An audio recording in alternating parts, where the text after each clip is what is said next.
Friday morning, Gallatin County friends. We are on day 30. Can you believe it? 30 books I have read online. I cannot believe it. Day 30. Shoo, that's a lot. But today I come to you with another very old and tattered and worn book. But anytime you see a tattered and worn book, that is your clue that it's a good one. It's been read many times and it's been through the years with lots of kids reading it. Today's book is no different. No Roses for Harry by Jean Zion. It is a very old book and you can see it's been read a lot of times. That's because it's a really good book. Today's book is going to hit Habit 1, which is be proactive. And in this book, it's going to circle around just appreciating what you have and, just being happy with what you have, with who you are.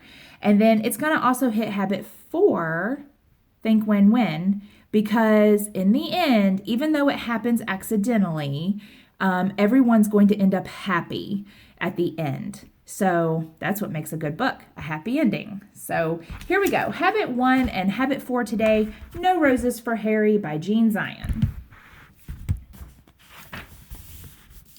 Harry was a white dog with black spots. On his birthday, he got a present from Grandma.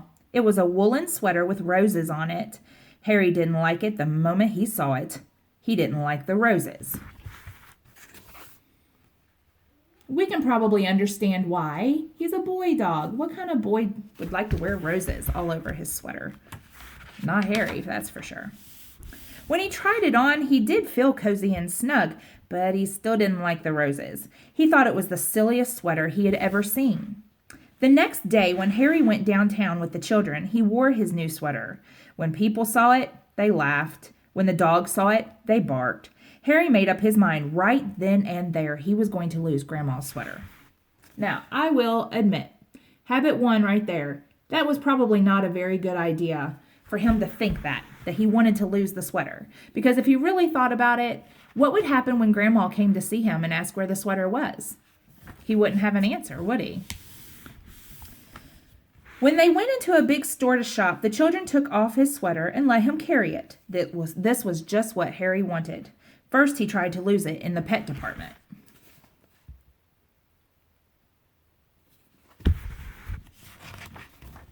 But a man found it and gave it back. Then he tried to lose it in the grocery department.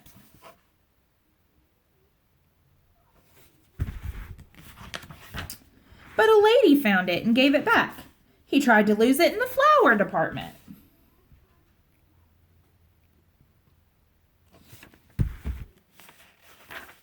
But a little boy found it and gave it back. The children did not let Harry carry it anymore. They made him wear it. As they started home, Harry was beginning to think that he would never lose it. I want you to look here at the little boy's face. He's obviously, kind of getting after Harry. And look at Harry. Harry's like, oh, man. When he got home, his friends were waiting to play with him. But Harry didn't feel like playing, so they left him alone. As he sat wondering what to do, Harry noticed a loose stitch in the sweater. He pulled at the wool, just a little at first. Then a little bit more, then a little bit more. Harry didn't know it, but a bird was watching.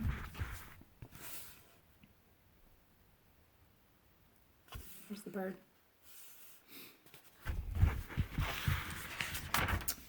In a minute, Harry had pulled out quite a long piece of wool. The end of it lay on the grass behind him. Suddenly, the bird flew down. Quick as a flash, she took the end of the wool in her beak and flew away with it. It all happened before Harry could even blink. Harry didn't mean for that to happen. It just happened. The sweater began to disappear right before Harry's eyes.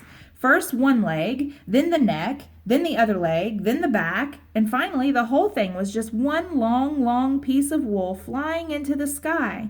The sweater was gone. Harry could hardly believe it. He barked and jumped with joy. Then he ran out of the yard.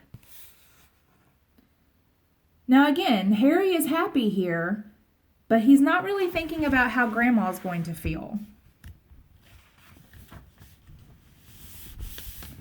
He ran down the street barking thank you to the bird over and over again. The bird and the wool were just a tiny speck in the sky, but Harry kept following him.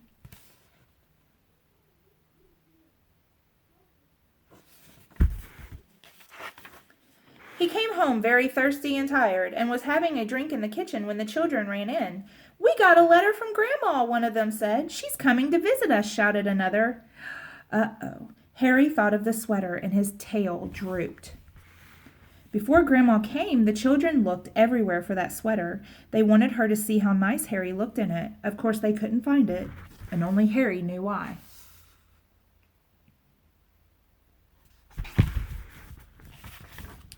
When Grandma arrived, Harry ran to her with his leash. Then he sat up and he begged. "All right, Harry," said Grandma. "After I've had my lunch and a nap, we'll go for a walk." That afternoon, Harry and Grandma and the children started off on their walk. Harry barked happily and then pulled towards the park. Now, I think Harry has a plan. I think he has thought of something that's going to make Grandma feel better about the missing sweater. When they got to the park, Harry pulled even harder. The children let him off of his leash, and he ran on ahead. He seemed to be looking for something. All at once, he stopped under a big tree. He looked up and began to bark and wag his tail. Grandma and the children came running.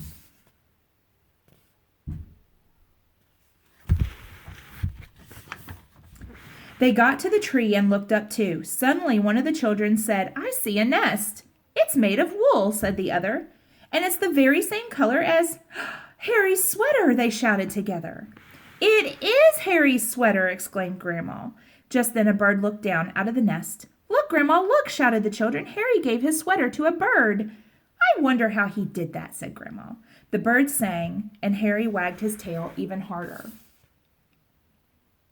So this was a win-win for the bird and Harry. We're not quite sure if Grandma was very understanding yet. Let's read to find out. At Christmas, Harry got a present from Grandma. It was a new sweater. Harry liked this one very much. When he tried it on, he felt just as cozy and snug as the bird in the nest. But best of all, this sweater was white with black spots. So it wasn't that Harry didn't like the idea of having a sweater. It was the fact that it had roses on it, and he just felt kind of stupid in the sweater. And had Harry been able to talk, he would have been able to express how he was feeling, which was habit 5. But he couldn't talk. So in the end, it ended up happy. Everybody won. Grandma ended up making another sweater, so it made her feel good about herself. Harry ended up with a sweater that he liked, and the bird ended up with a wonderful nest. So, guys, have a great weekend. I will see you on Monday. Bye.